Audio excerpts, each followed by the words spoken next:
Make yourselves welcome.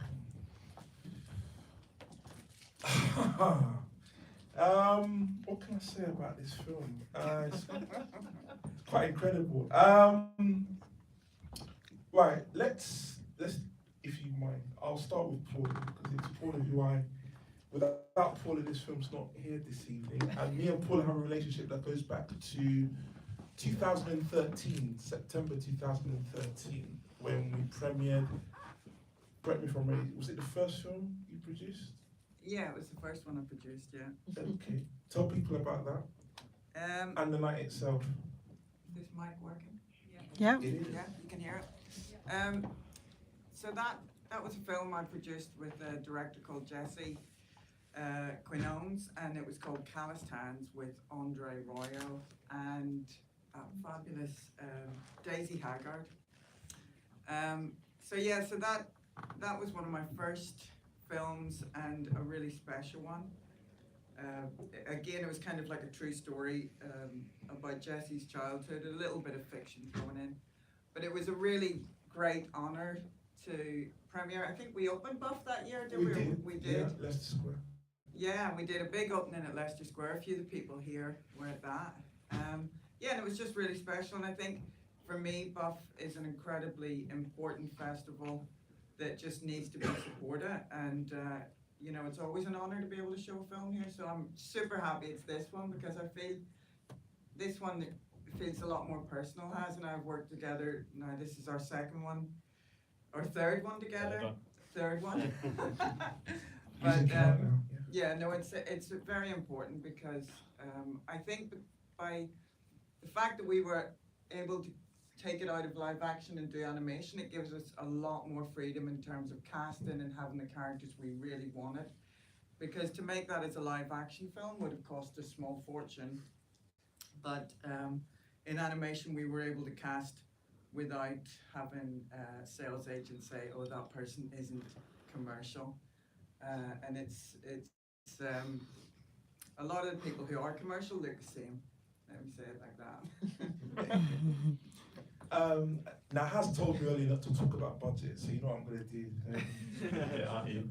Before we get there, though, how did your path cross with Paula? Oh, wow. Well, I did my first feature called The Beyond. This was around, I shot it 2015 and worked on it through 2017. And then my second movie, 2036 Origin Unknown, with the lovely Kelly Sackhoff, who you may see in The Mandalorian and Boba Fett and so on, got greenlit right away. And Paula was on that movie as a producer on that. And at the same time, working on the second movie, because it looks like I worked on two movies at the same time, but I didn't. We were editing, we were finishing off the first movie, and me and Paula got on so well working on Origin Unknown. I showed her a cut of the movie, and she said the famous words, "I have notes." And she still says those things, "I have notes," which is great. And they were really good notes, and we ended up doing reshoots, and I realized, like, oh my god, like, the next movie I'm doing, I'm gonna do it for them. We end up just setting up a production company, and there we are now. So, talk to us about the process behind this film in terms of when did it all get started, script to screen. Tell us about the story and then kind of. Yeah, sure. I mean, it was a story originally called Brother, which was like I was going to Los Angeles quite a lot after doing the two movies, and I did a show for Disney called Fast Lane, which you can watch on Disney Plus, by the way.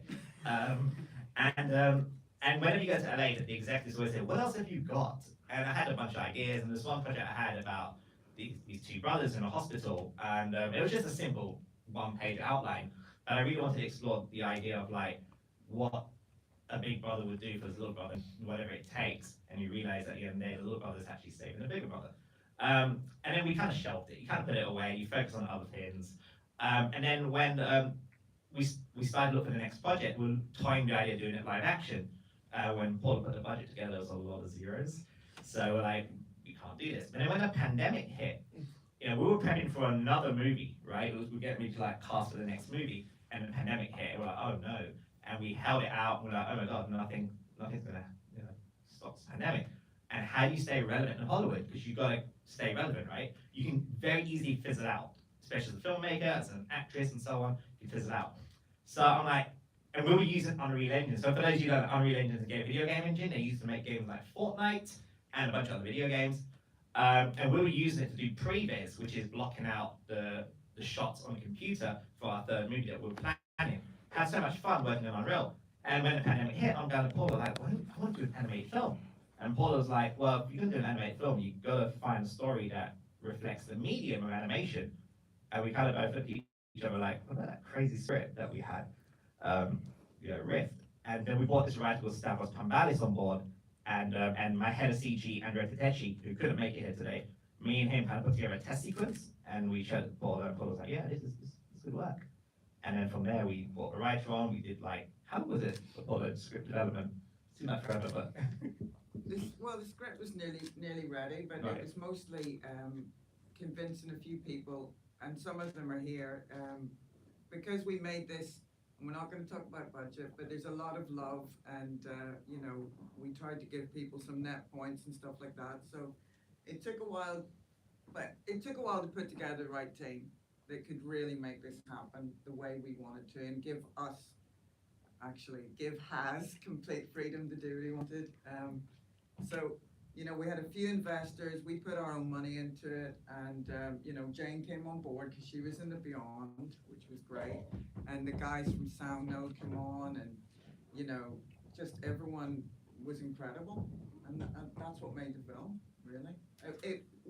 Has was shooting it over the years, in real time. So it wasn't like we did, test sequences. We did that one sequence to bring people on, and I think Jane, we showed it to you. We had to pitch it to Jane. Jane read the script. Well, you Jane, you pick up the story there? pick up the story. Yeah, well, I just, as Paula said, I met Has from doing the Beyond and enjoyed that working relationship with him, and then he invited me to be part of this project. And I have a little home studio, and so I was just able to record, the lines there and sort of get it in the can, as it were, and then Has would say, okay, let's do this with this line and this with this. So it's sort of like this deconstructed way of creating a character and directing it in this sort of slightly deconstructed time that we all went through during COVID, where we had to sort of grapple with the way things had changed and still engage in a creative process as best we could during that time, and I think that Yeah, Rift is via Zoom, right? We did it via Zoom. Yeah, that's right. And I think Rift is a great example of something that was born out of this challenging moment. And just out of curiosity, did the pandemic affect the screenplay or the idea that you had in mind? Because watching it again, it just seems like there's some themes there that. Yeah, that's my dark side. Never a dark time. No, I mean, maybe subconsciously, yeah. You look around the world, there's crazy stuff happening. We wanted to set the film in a world that was grounded in reality. Yes, it's violent, it's dark, but then as you see towards the end, certain actions you make has a ripple effect in the universe that could potentially bring the light back into the world. So we wanted that. That's me and Paula spoke a lot about having a hopeful ending to such a dark movie. And just so you know, Paula contributed as a story writer on this as well. She came on board and gave her take on the story, which I found was very interesting. You just said you got like 3 writers on the project, and each has got a different take. And Paula's always like, hopeful, let's have hope. And it's great. I'm glad it did. But yeah, it did have an effect. Yes, yeah. If you could pass the mic on to Romeo, I just want to ask him at this point, how do you write music for a film like this? Or what goes on in your head? Is it trying to put together the right sounds and? Well, it's a very unique experience making music for a film that Has made.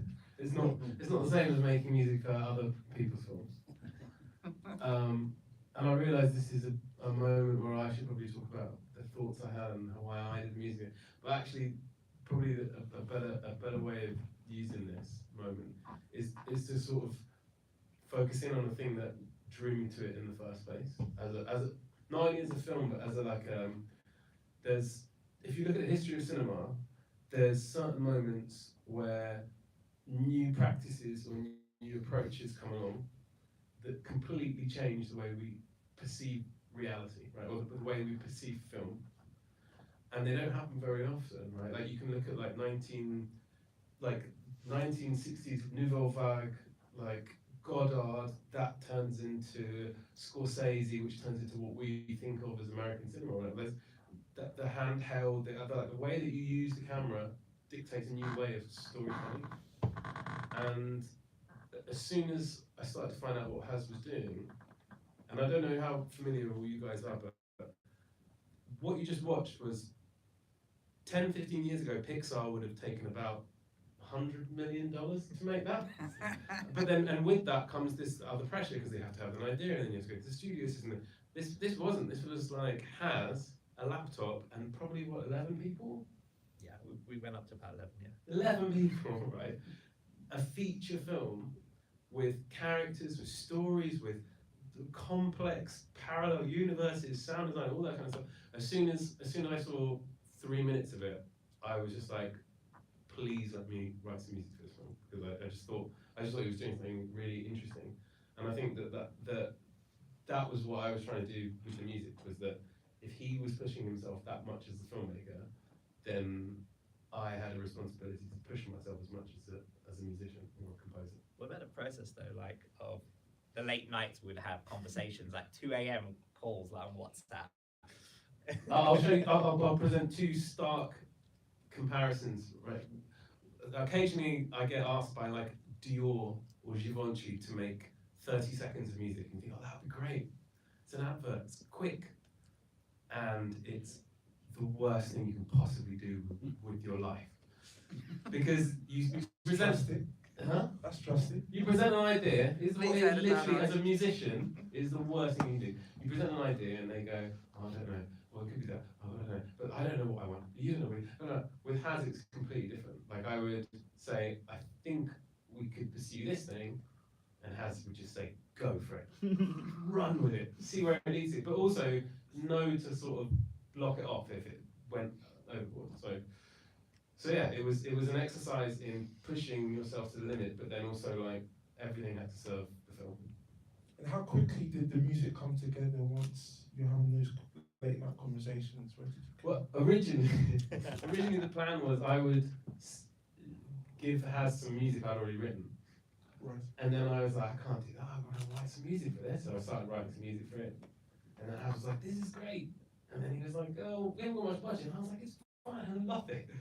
And then we did about what, an hour and 40 minutes of music. Yeah. I mean, the way Roman works is quite unique. I mean, you said, you know, I'm like a different sort of filmmaker, but that you've worked with, but you know, Roman's a different type of composer I worked with. Like in my eyes, Roman isn't really just a composer; he's a filmmaker.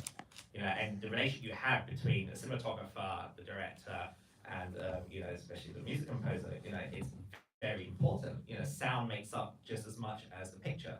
And a lot of the time, a lot of conversation we would have is like, you know, something he'll just do like a little like a riff of a stem or something, and he'll send it over to like, via WhatsApp. Hey, listen to this, man. I'm like, yeah, I mean, sounds really good via WhatsApp. Yeah, I mean, okay, done. And sometimes, you know, he'll just have conversations with me, like, you know, just tell me about the scene. Like, what is the motivation of the scene? What's happening about the scene? And I just end up having a conversation about story, and then like the next day he's like, what about this? I'm like, yeah, done.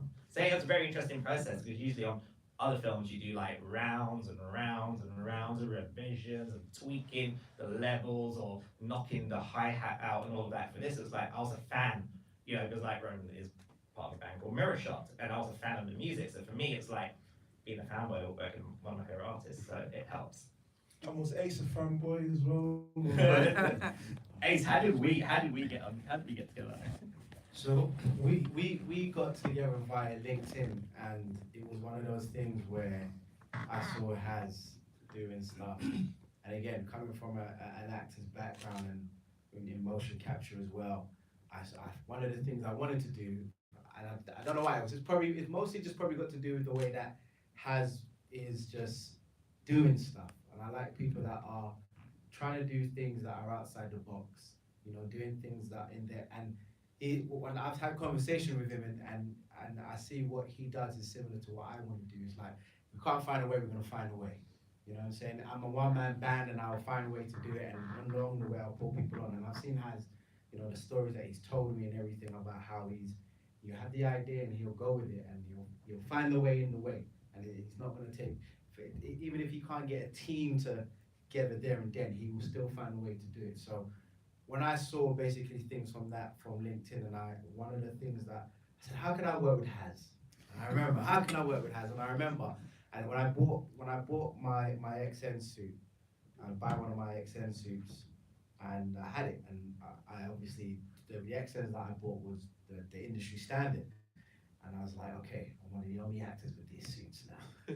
And I put it out there. Explain a bit. Oh, I was XNs, gonna say, sorry. So XNs is a motion capture suit that is used on this film, as well as it's the best portable, should I say, inertia suit. So meaning, if I bring this suit in here, we can capture in here, we can capture outside, we can capture anywhere. So for inertia, it means it's portable, meaning that you just put the suit on and it transfer all the data via Wi-Fi, and it just makes it, and XN's lead in regards to the motion capture that is inertia outside of optical, which is studio, and you have all the cameras. So once I got that suit, and I just, put out things, and eventually Haz messaged me, and I went to my partner, I said, yeah, what?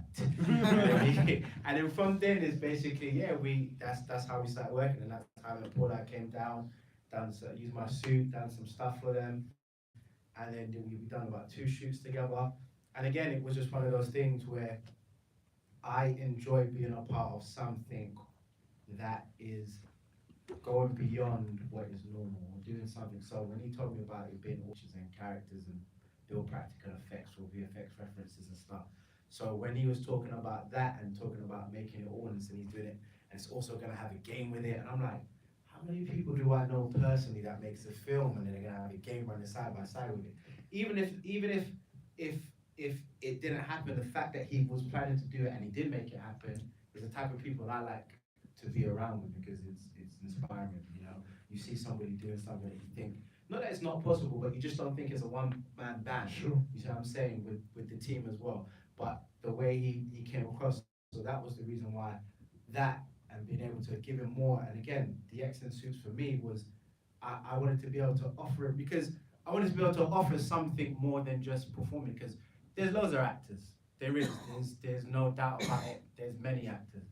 So when I always think about working with someone, I think to myself, what can I bring that's also valuable for the production rather than just performance? Because what I done, I'm not discrediting myself, but there are actors that could have done what I done.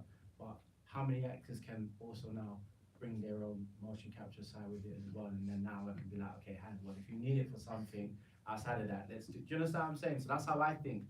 And going by what he does, it's in correlation to it, because I don't know many people personally that can be like, well, have you made a film and a game together before? Do you understand? So it's that basically kind of concept. So yeah. So I'm guessing this is the first time you've watched it on screen, is it? Yeah. What was it like for you? You know what? It's nice to see how it all came together, because sometimes you think when people have this amazing idea, you're like, how long is it going to take to come out? And I always see Haz posting something.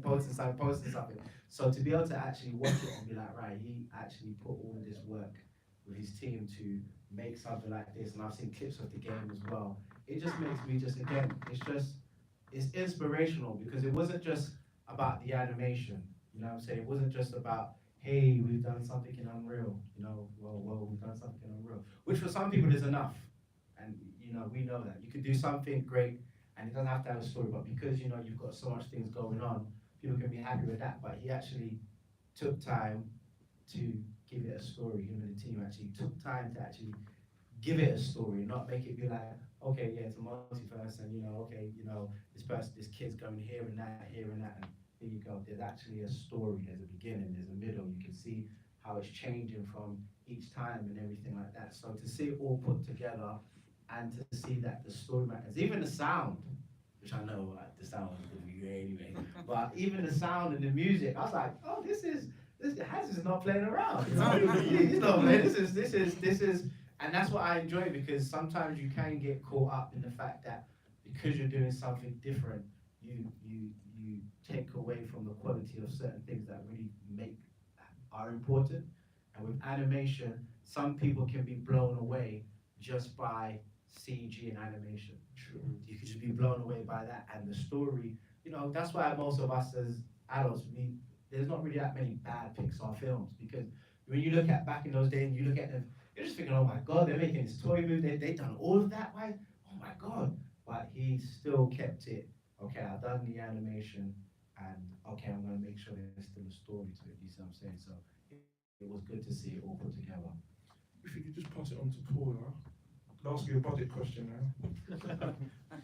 If you had 10 times the budget, what difference would we be seeing on screen with this film? To be honest, I don't think there would be a massive difference on screen. I just think we would have paid everyone, maybe done it twice the time, had double the amount of people, paid everyone a bit more. You know, we maybe wouldn't have had to do other jobs in between time, you know. I honestly, I mean, there's lots of flaws in it, but, you know, I think if you try and go through and fix the flaws, you lose the whole point of the thing.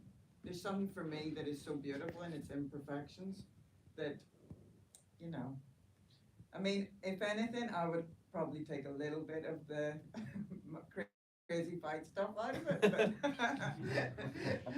That all has. That's actually the cut version. It was, we did screen testing and it was way more violent. Yeah. And Paul was like, you gotta trim the violence out. Same question to you, if you had 10 times. I think I'll just echo what Paul said. I mean, we'll probably get it done quicker.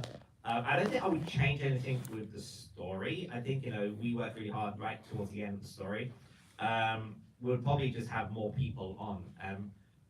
How many did you have actually? 'Cause I think, you know, we originally started, so originally it was myself and Andrea Tatechi. And Andrea, you know, we were like, let's make a movie together. So me and Andrea was like, let's make a movie together. We're like, yeah, we do this ourselves. And as you realize, as you start building characters and environments, we're like, yeah, we're gonna need a bigger boat, we need more people. And then we started bringing on more people. But I think, you know, if we had more budget, we would have much more people. I mean, you know, to tell you all the stuff I did on the movie, I could be all night. I mean, I did so much, right? But you do that because you love doing what you do. So I've had more budget, I had more people on.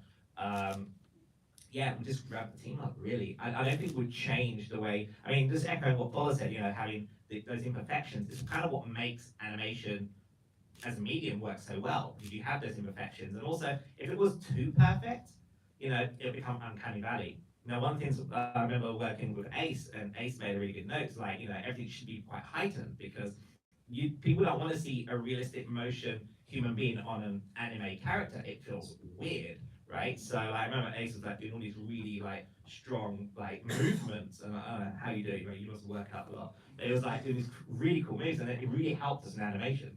So like, you know, animation isn't just stuff being done on the computer. It's a combination of amazing performances with, you know, artists like Ace and Gabriella and Alex Kong, and, you know, amazing voice performances from people like Jane Perry and all the amazing voice actors we had, like Dave Fenoy, and the name goes on.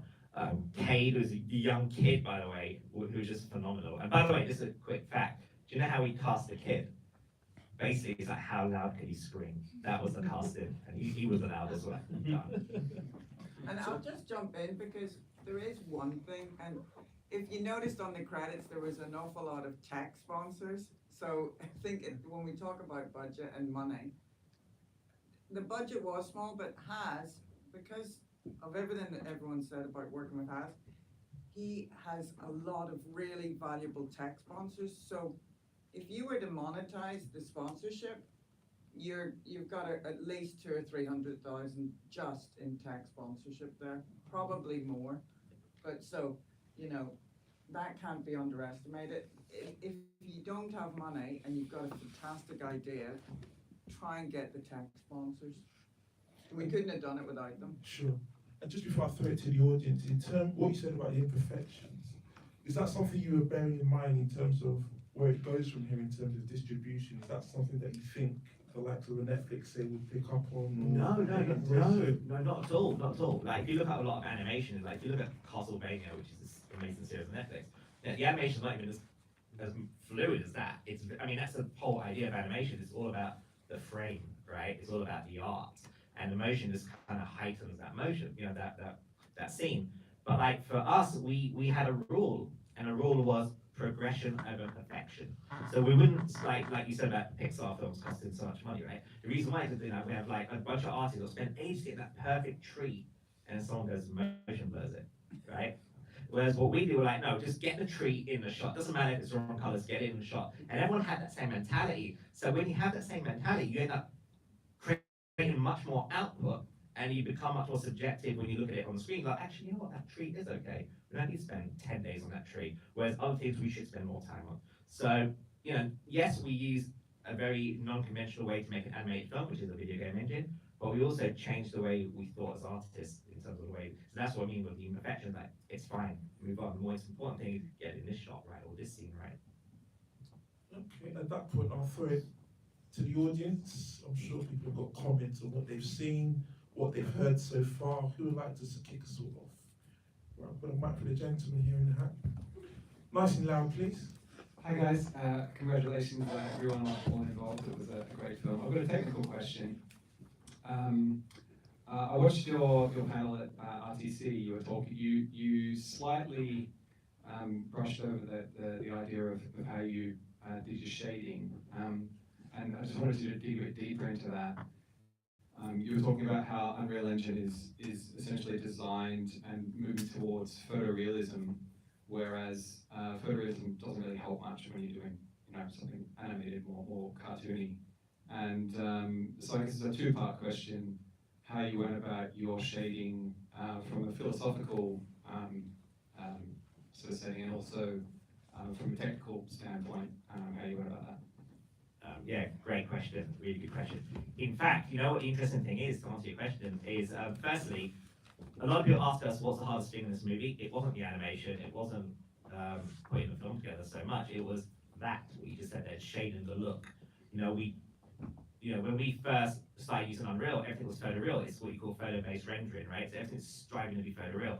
And we're making an anime, and at the time of working in Unreal Engine 4.26, we're in version 5.1 by the way, this was made in 4.26, there was no shaders. There's what you call post-processing filters, but it doesn't work when the camera moves around. So, a lot of the credit goes to our head of CG, Andrea Tedeschi. Andrea spent a lot of time creating these amazing shaders.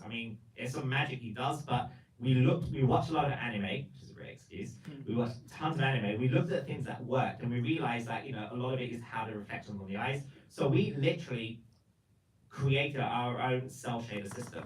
So essentially we became kind of like developers as opposed to just animators, because it just didn't exist.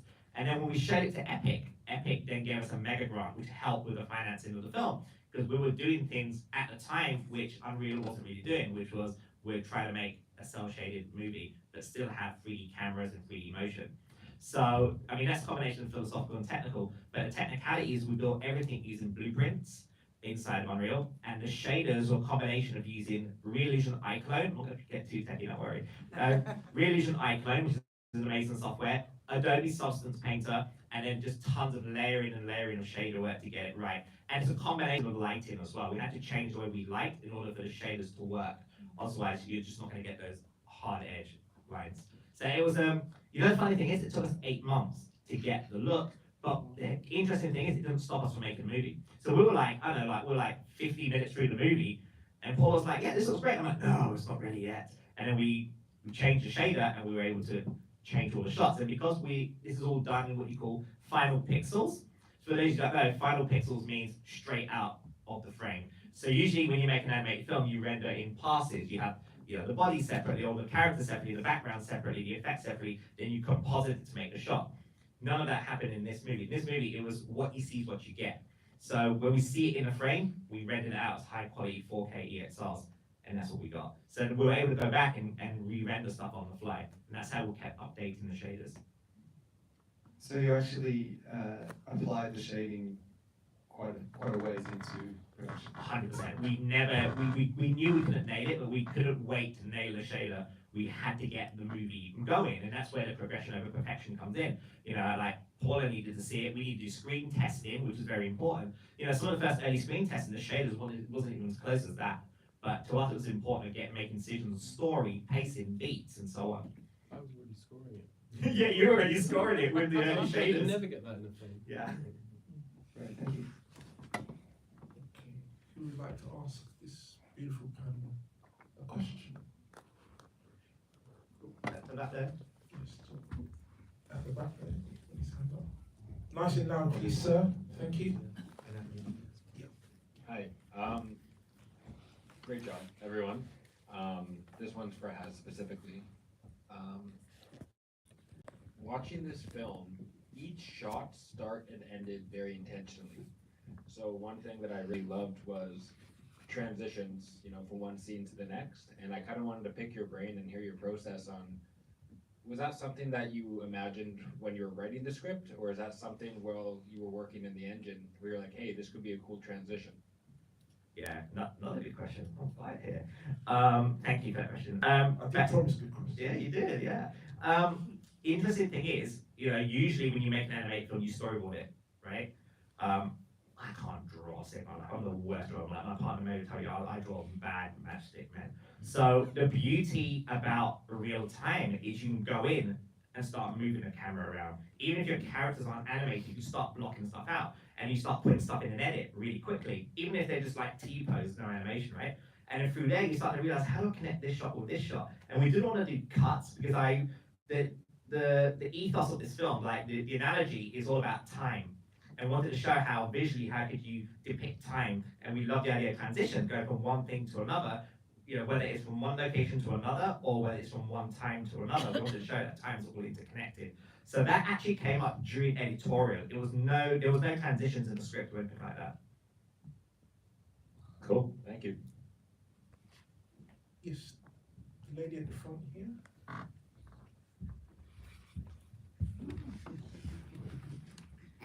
Nice and loud, please. Thank you. Hi guys, that was absolutely beautiful from start to finish, so thank you. So I have to give you a massive compliment on all the reflections that were just scattered throughout the movie. It was like really wonderful to see and just took everything up to the next level. But my question for you is about, I guess, the fight cycles or the walk cycles, and I'm just wondering how you choreographed all of the various moves with just one motion capture suit. Good question. I'm going to actually pass that one to Ace as well. But before I do, there was actually 3 people that worked on motion capture. Right. We obviously had Ace, the UK base, where I got to work very closely with him. And in fact, if you follow my Instagram, you'll see some behind the scenes stuff of the Ace working together. But also we had a lovely artist called Gabriella, I can't pronounce her name, but Gabriella based in Florida, who did amazing motion capture, and she did all the female walks for us. Right. And we also had this amazing motion capture artist called Alex Kong, who worked on shows like What If, Shin Choreography. A lot of that's collaborating with Ace on that. Like, some of the stuff you came up with was pretty brutal. Yeah, it's just going by, it comes down to character, the perspective of the character and the character development and what's the part of the story and how do you tell that story through movement. So I'm very focused on physicality and how you tell a movement, how you tell a story through movement. So even when I done different, so I done a bit of the main character, and then I done a bit of the crazy ass robot. That was the way. When every time I see it, I'm like, oh, sick. So, and it's just knowing that, you know, something that's like a robot moves differently, completely different from a human. Like as a human, we have the way that our joints move is different. We have all these little intersections, whereas a robot is very timed. It's just very on cue. There's no flow. So it's all about that. And then also because I've done a lot of motion capture, I understand what's needed for animation.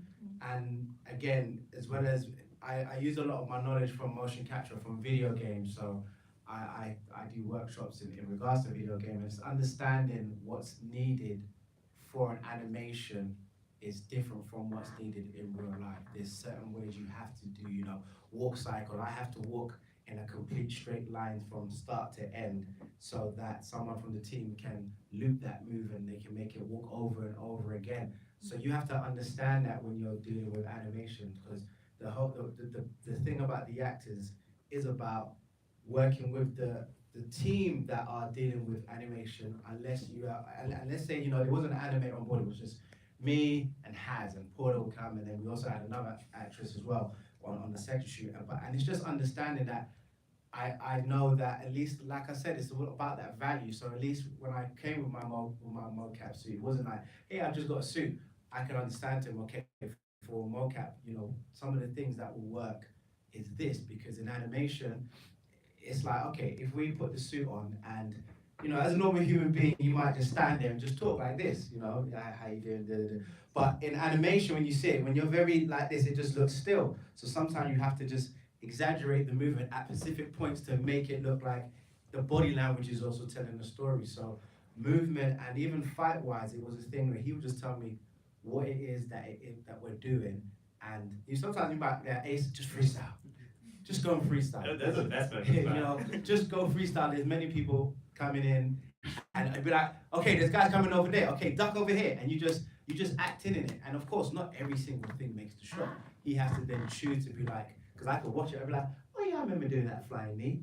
Oh yeah, I didn't know if that was gonna be used. I don't know, but you just see things and you're like, you do a lot, and that's the thing about mocap. You can do all of these things. I could fight in that direction and fight nothing, and someone can spin me around, raise my knee up and raise my fist up in order to connect with one of the characters. So it's the beauty of animation, what's able to happen in post-work, but it's also the importance of being able to tell a story through your body language and understanding that, okay, I need to be able to separate this walk from that walk, so that when you see it, then that means you know that was the same person, but at the same time it's different. And again, there was people that worked abroad that also done stuff. So some of the male stuff was also done by a female, but you know, you never know. You may never know what part, but that's the beauty of mocap. The beauty of mocap is it can be anyone. You know, it can be anyone as long as you are capable of delivering the story through your physicality. It could be a female, a male. Yes, there are some things that I wouldn't want to play a female part, you know what I'm saying? But if there was nobody else available, there was no one else available, and it had to be done. I've done it before for a game, because what they specifically wanted, there wasn't a female actress at the point to be able to do it. So I want to opt to do that, but at least with the beauty of the team of animation and yourself, you're capable of giving something that they can work with. And for me, physicality for me is very important, and that's because of my dance background of growing up. So that thing for me of movement and space, and because I do a lot of creature and monsters for games and film, again, physicality is very important to me. Yeah. I was wondering about that, if you have a dance background or a martial arts background, like do you have fighting in your? Yeah, so I done taekwondo as a kid, I done Muay Thai and kickboxing when I was older. Because I was going for the stunt ratio before, but I decided not to. But yeah, Muay Thai is my favorite. And then yeah, dance, when I was growing up, I taught myself body popping and break dancing. Yeah, I taught that was there my favorite. Because it's just how... Good looking, used to be a stunt guy. But you know what, it's because I look at movement as, movement reminds me what the human body is capable of doing.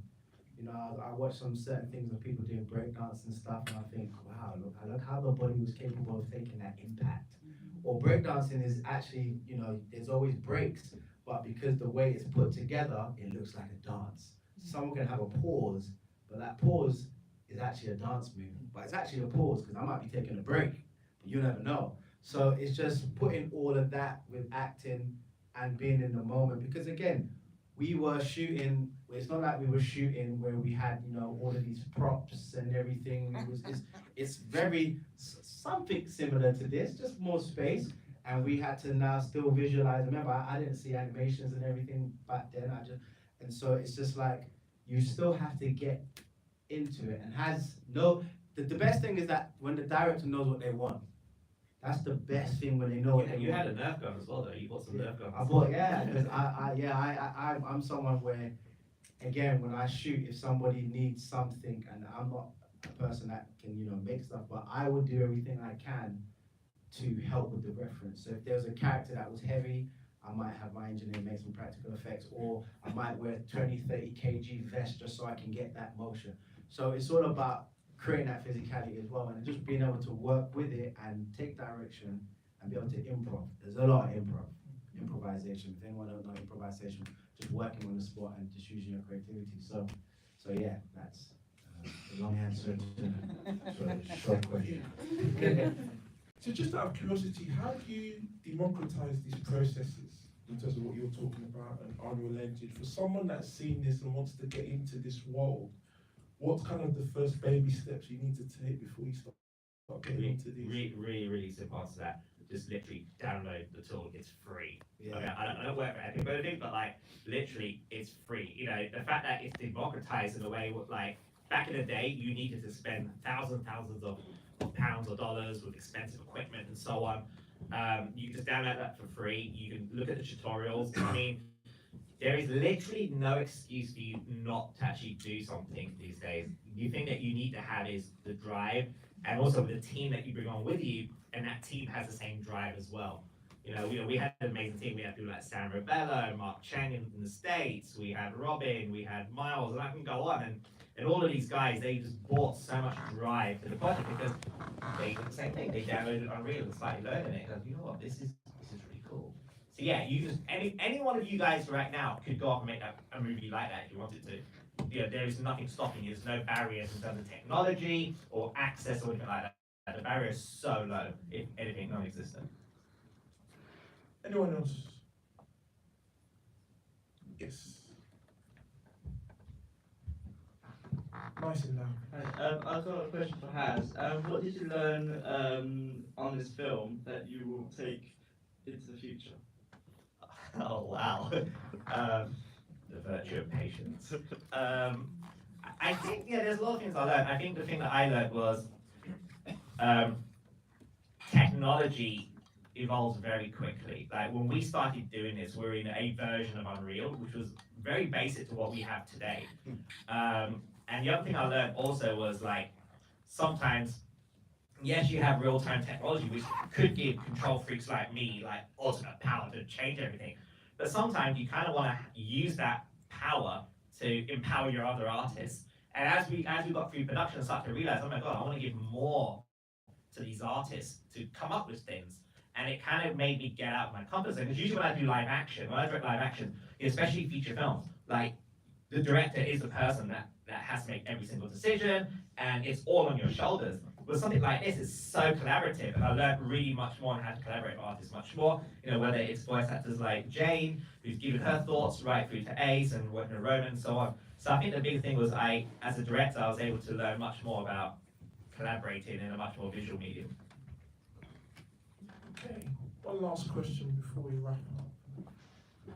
There's two. Right, because they're ladies, I'll take these last two. Thank you, everyone. That was fabulous. First time I've seen it, of course. So everyone always asks me, as Paula's wife, how can we watch this now? It's been screened here tonight, so that's the first thing I'll get asked tomorrow. How can I watch this? What's the next step? I'll let Paul answer that one because you'll kill me if I do the wrong one. Well, the next step is that we have to get somebody to buy it and distribute it. It's that simple. And that might be direct to Netflix, that might be through a sales agent who sells it into all different territories. You might have noticed, it's not a kids movie. So it doesn't fall into a category very easily, but it is quite groundbreaking and it is like quite young adult, so I hope, I'm sure that it'll find a place. But if you're friends, they just have to wait for it to come out and be released, and you know, follow Haz. Haz is a prolific poster of information, so if they just go and follow Haz on Instagram or anywhere, they'll soon find out what's in store for Rift. Okay, and lady here, last question of the evening. Picture myself dropping down these stairs. Thank you. Part of it. Such a great movie. Congratulations. So my question was also about distribution, but I got another one, which is how does Rift fit into what's happening in the animation landscape? I mean, it's a disruptor movie for all that we have just talked about, but can you tell us a bit more? I think it's for Paula, but also mean, I could start off and then Paula could Thank finish you. off. I mean, the genre is adult animation, right? And it was a very conscious decision for us to make an adult animated film because we could have made a kids film. But the thing about the kids market is it's huge and it's saturated. You know, you have Nickelodeon, Disney, and so on. And you know, there's this really awesome show that came out a couple of years ago called Love, Death, and Robots, which I'm sure most of you have seen. And that really opened the doors because when that came out, the second season came out, you know, places like Amazon and HBO Max, you know, they released a press release in Variety and Hollywood Reporter, all the trade press announcing that they are putting more time and financing into developing adult animation projects. And when the pandemic hit, you know, it spiked massively, the adult animation. So, you know, to echo what Paula said in terms of finding the right home, you know, there is a home for this for sure, because it's shown already through the press releases and also the data that there is an appetite for adult animation. So, so that's where it fits, and that kind of dictates the type of distributors we talk to. We're not going to be doing a scattergun approach where we just send out to everyone. We're going to be very specific on the distributors we talk to. Yeah, Paula, I think you want to. Yeah, I mean, I think you said a word that I think is very relevant to this film, and that's disruptor.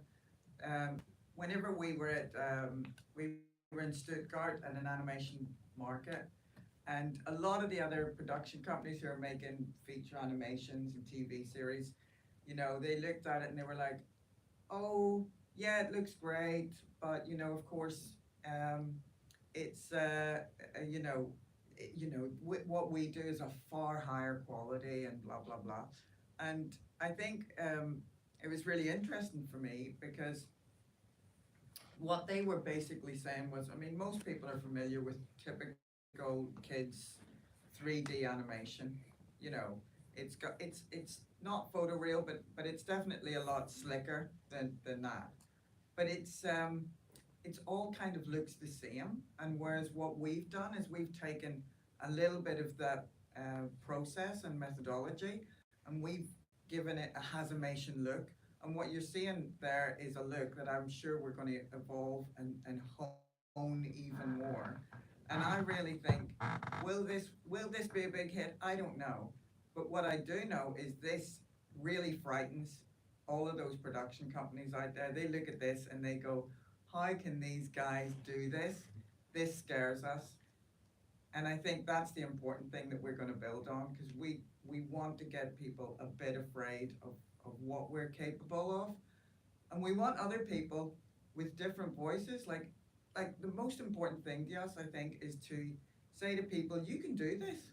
Come and do it. And anyone out there who wants to learn Unreal Engine or anything, get in touch. You know, this is the important thing. We're here to tell stories, and stories need to be told by lots of different people. So, you know, that's what I love about this. Production companies, Disney, all of those people, they look at this and go, this is scary. If these kids can do this with 15 people, you know, their credit roll is not tech companies, it's people. It's hundreds of people is what it takes to make an animation. And we've proved that you don't need hundreds of people, you just need a good story and hard drives. It's good, a lot of hard drives, but also, I mean, it really is, I mean, it's, even though it's 15 people and not hundreds of people, it's 15 talented, driven individuals that this movie could not have been made in terms of the animation. Then you have individuals like these lovely people here who bring so much. So you still need people to do animated films. You still need a human voice, human instinction. The difference is we're not taking what these big studios usually do, where they do rounds and rounds of revision of the color of the eyes and the color of the hair. Whereas we have a very strong ethos where everyone makes a decision very quickly and move on with it, you know, and we really crush the bottleneck that way. And also changing the way, not being afraid to fail and make mistakes. Like, we had no idea what we were getting into. Like, you know, we did a 10-minute test sequence and we showed it to people and was like, this is cool. And we're like, yeah, we're gonna make a feature. And they're like, oh, okay.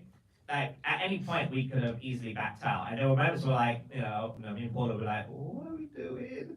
But let's just keep at it, and we're glad we did. So you need that drive and the tenacity to make movies like that. It's not just about the technology. Should we give a big hand to those hard drives? Thank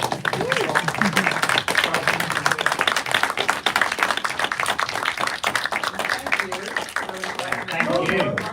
It was great. It was great. Right, promotion time. where can we find you on Instagram and Twitter?